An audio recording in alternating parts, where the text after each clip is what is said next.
Hi everyone, in front of me I've got MOTOROLA Moto G34 and let me share with you how to change the screen timeout on this device.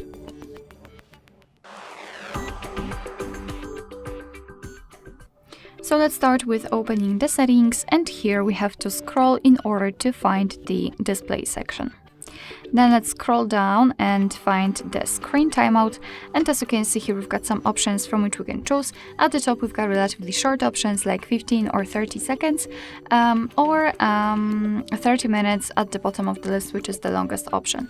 So all you have to do is to tap on the option like to use. I will choose 1 minute, and as you can see it is immediately marked. What is more, it is also notified right here, which means that from now on, after 1 minute of an activity, this device will black out.